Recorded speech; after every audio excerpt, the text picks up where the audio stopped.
Good morning, everyone, and welcome. I'm Dr. Mayuri Rani, and I'm pleased to have the opportunity to speak with you today. We'll be exploring hand, foot, and mouth disease, or HFMD, in brief. On this first slide, I'd like to introduce the topic and give you a quick overview of what we'll cover during this presentation. We'll look into the causes, symptoms, prevention, and management of HFMD. So let's get started and learn more about this common childhood illness.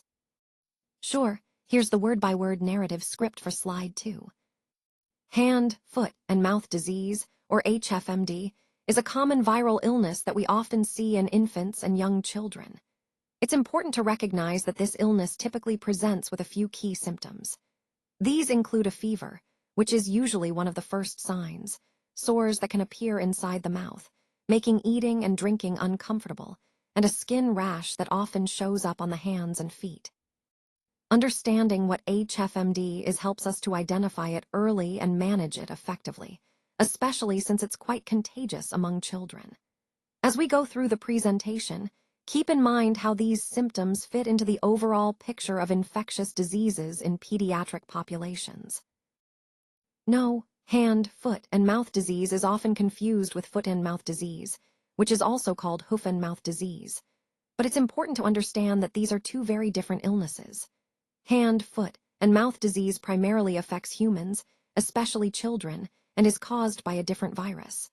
On the other hand, foot and mouth disease affects livestock like cattle, sheep, and pigs, and is caused by a completely different virus as well. This confusion is common because of the similar names, but the key takeaway is that they are not the same disease, nor do they affect the same animals or humans. Recognizing this distinction is crucial, especially when it comes to understanding how these diseases spread and how they are managed. So always remember, even though their names sound alike, hand, foot, and mouth disease and foot-hand-mouth disease are distinct illnesses with different impacts and implications. So what causes HFMD? Well, it's actually caused by viruses that belong to a group called the enterovirus genus. These viruses are quite diverse and include several well-known types. For example, you've probably heard of polioviruses, Coxsackie viruses, echoviruses, and other enteroviruses.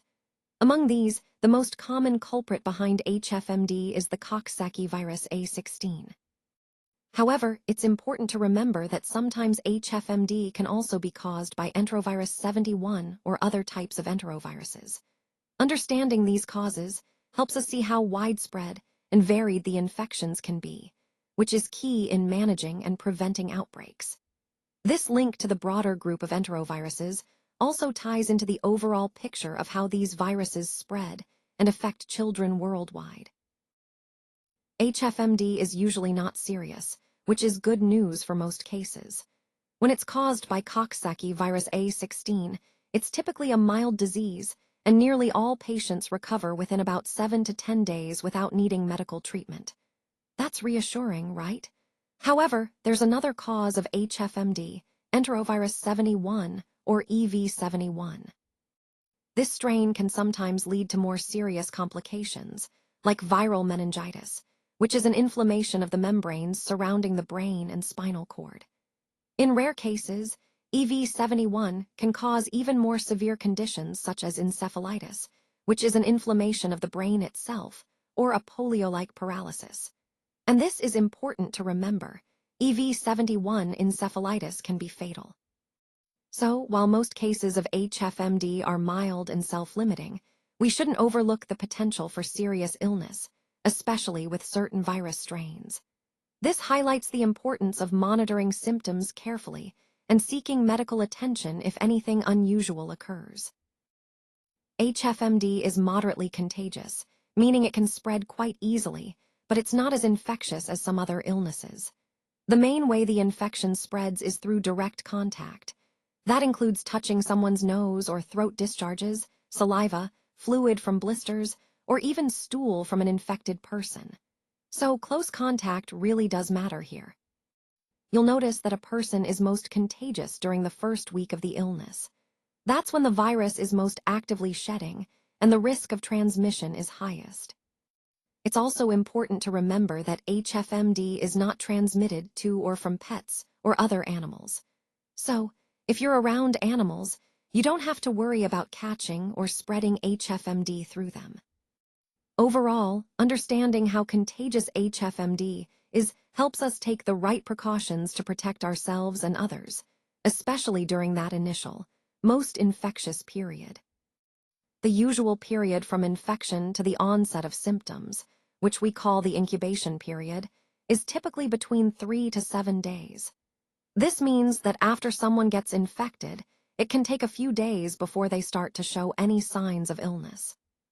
Fever is often the first symptom to appear with HFMD. So if you notice a child or someone feeling unusually warm or having a fever, it could be an early sign of infection. So, to answer the key question, how soon will someone become ill after getting infected? Usually, it's within about 3 to 7 days. Understanding this timeline is important because it helps us recognize the window of time when someone might be contagious, even before they show symptoms.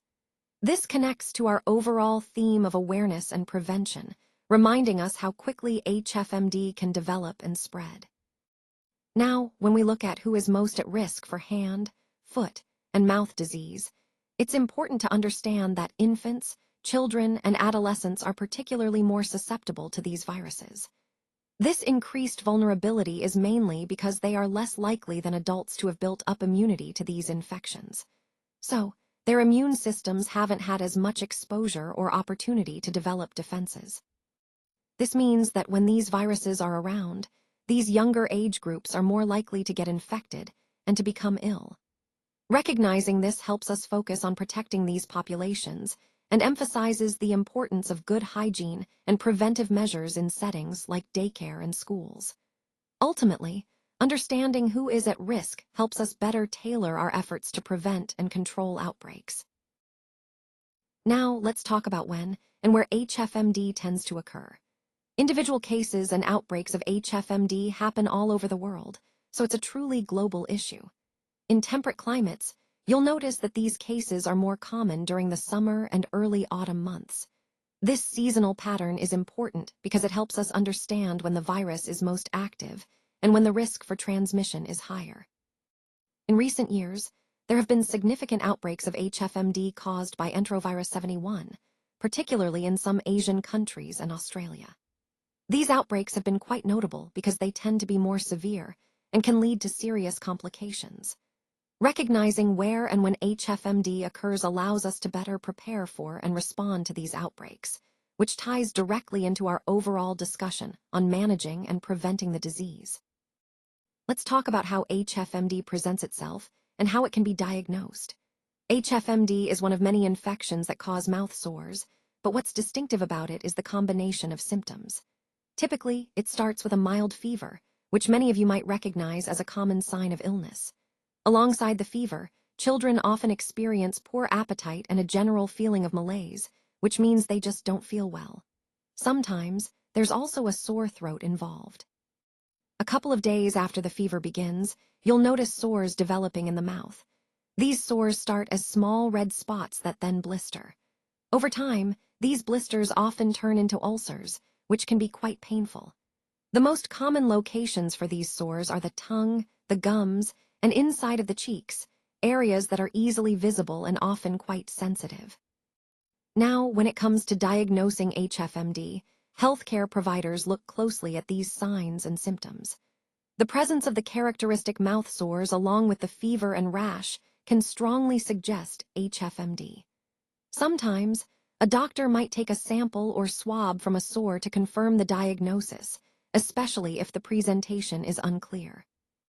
Recognizing these key features is crucial because it helps differentiate HFMD from other illnesses that cause mouth sores, guiding appropriate care and management. This slide doesn't contain enough information. That's why we're moving to the next slide. When investigating an outbreak, it's crucial to perform appropriate testing so we can identify the cause and start preventive measures quickly. The types of samples we collect are key to accurate diagnosis. For instance, throat or fecal samples should ideally be collected within the first 48 hours of illness. This early collection helps ensure the virus is still present at detectable levels. If the patient has encephalitis, collecting cerebrospinal fluid, or CSF, within that same time frame is also important. It provides valuable information about infections affecting the brain and spinal cord. In addition, we may take a biopsy of lesions if they are present. Skin scraping of these lesions, placed in viral transport media, can help identify the virus directly. For serology, we look for a fourfold rise in neutralizing antibody levels between paired blood samples taken about 14 days apart. This rise indicates a recent or ongoing immune response to the infection.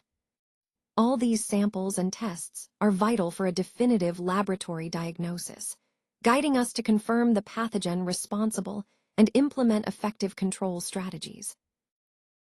Let's talk about viral isolation on monolayers of Vero rhabdomyosarcoma and MRC5 cells. When we try to isolate the virus using these cell lines, we're looking for certain signs, such as cytopathic effects, which indicate viral activity.